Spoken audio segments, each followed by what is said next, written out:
Concept albums. We're going to talk about them today and why I love them so much and what makes them such great ways to tell stories through music. So get excited, strap in.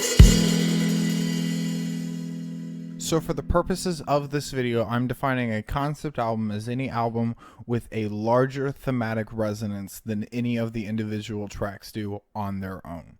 This is because there's some albums on this list that I want to talk about that aren't strict concept albums, as in they don't tell a story from front to back, but they more discuss a topic generally. Also, I'm talking about albums that are strictly meant to be enjoyed in an auditory format. I'll explain this later, but really it's just how I enjoy music. That being said, I'm still deeply sorry to all the Hamilton stans. A good place to continue this concept album discussion would be to ask why.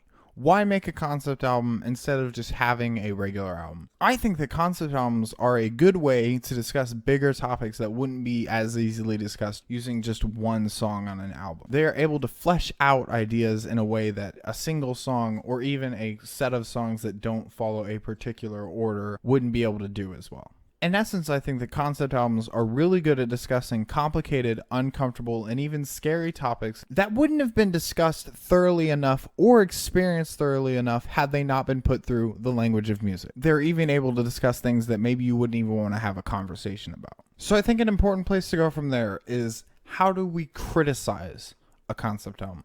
And when I talk about criticism here, I'm not talking about like an Anthony Fantano score or something like that. But when I say criticizing concept albums, I'm talking about a criticism that is specifically about it being a concept album. I'm obviously going to take the listening experience into effect, but I'm criticizing it on the grounds of being a concept album, because this is a video about concept albums. I'm talking about, how does this concept album deal with the topic or the concept at hand and use that to push it forward into being a better experience. In essence, in my eyes, I think a great concept album pushes the idea of a concept album forward in some way. So I'm going to review it on 3 grounds. How is it narratively, as in how does the story progress and function throughout the album? How does it sound, as in how is it just as music without taking the story into consideration, or at least taking it into consideration as little as possible? I forgot to say, and finally, is it better because it is a concept album? This is why I didn't want to discuss things like Hamilton, because while I think that they're great, they are tethered in a way to a separate experience that doesn't have anything to do with the experience of listening to an album that is strictly through your ears. So I wanted to discuss just pure concept albums, I guess is what I'm saying. And then obviously at the end, I'm going to give my final thoughts on each of the albums. For the record, I didn't pick all of these based on just the fact that I like a lot of them. I picked each of them because I think each are really good, different examples of what a concept album can be and how it can function. One of them I picked purely because I like it so much, but I'll get to that when I get there. I'm definitely going to talk about concept albums again, hopefully at least. So if you have ideas, leave them in the comments. So originally I was going to talk about 3 concept albums, and then it got a little out of hand. So I decided I'm going to talk about 7. I'll talk about 3 in depth that I wanted to talk about anyways. I'll talk about 3 kind of briefly, and then one of them that is going to be a surprise that I think is pretty bad. So then, like I said earlier, this isn't really going to be a review, although I will give my thoughts. I want to keep this open-ended enough that if I wanted to do a deeper dive into each album, I could. I don't know what I was going to say. Oh well.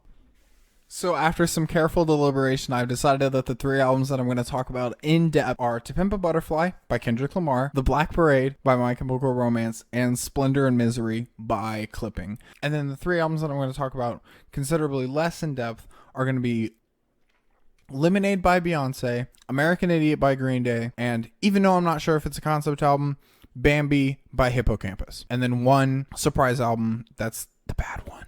I want to talk about this one first because I own it on vinyl, and I think the vinyl cover is really cool. Isn't she pretty? I just love this packaging. This is some of my favorite packaging on anything I own. Look at that. That is so interesting. The vinyl is worth it just for this, in my opinion. If vinyl records always did that, I feel like more people would buy vinyl. This packaging is just too cool. But that's enough about the packaging. What about the actual album? So it's definitely a fair criticism that nostalgia could definitely be playing a role in this, but I think this album is very, very, very good. I obviously loved it as a kid, but the first time I heard Welcome to the Black Parade, I was on my way to a piano class in high school, and this song hit me like a absolute truck. It was honestly so hard to focus in that piano class. Like, I just wanted to listen to the song over and over and over and over again. I've listened to the album front to back a couple of times, and it's been incredibly enjoyable each time. I couldn't recommend this album to you more if you haven't heard it yet, but I'm assuming you probably have.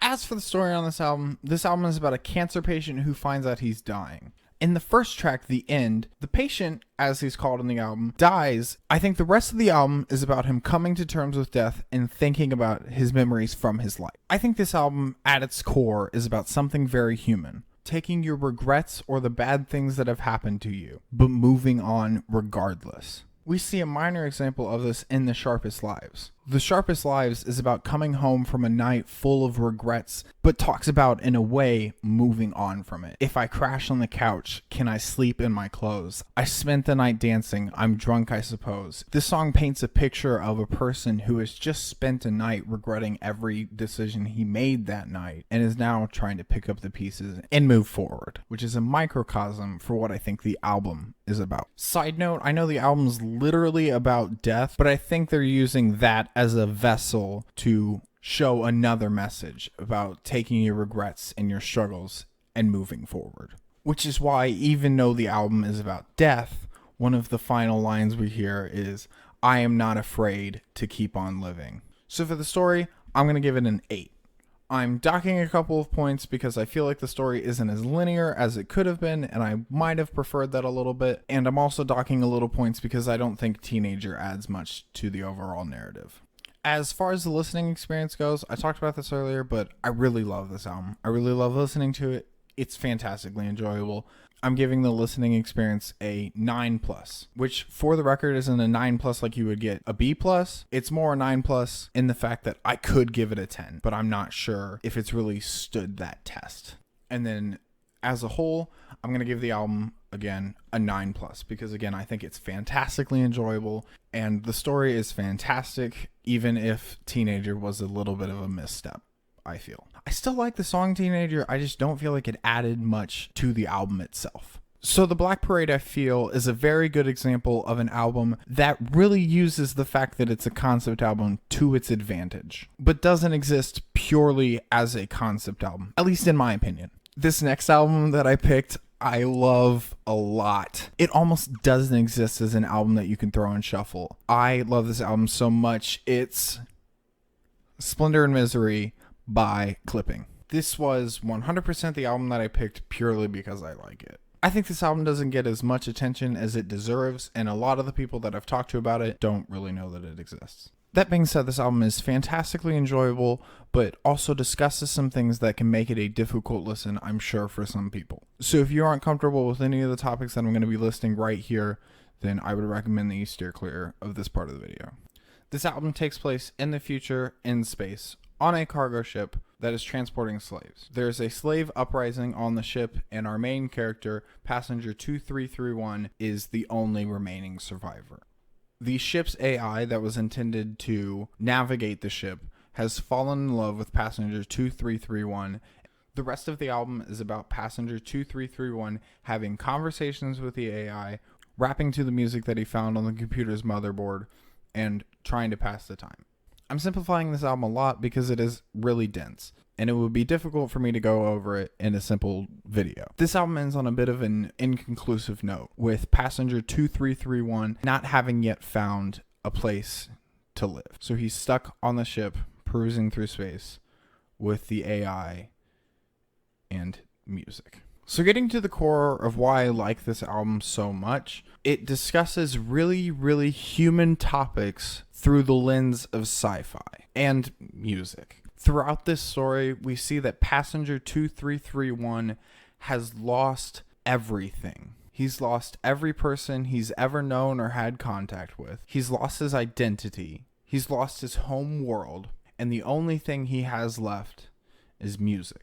To be perfectly honest, I love this album because even though its stakes are ridiculous, I can still relate and feel every second and drop of emotion that comes from this album. I have been a person that has loved music for pretty much as long as I can remember and has adapted it as part of my identity. I can completely 100% relate with a person who has lost so much and comes to music as the best thing about life, which in my opinion it is. This album isn't about ignoring the bad things.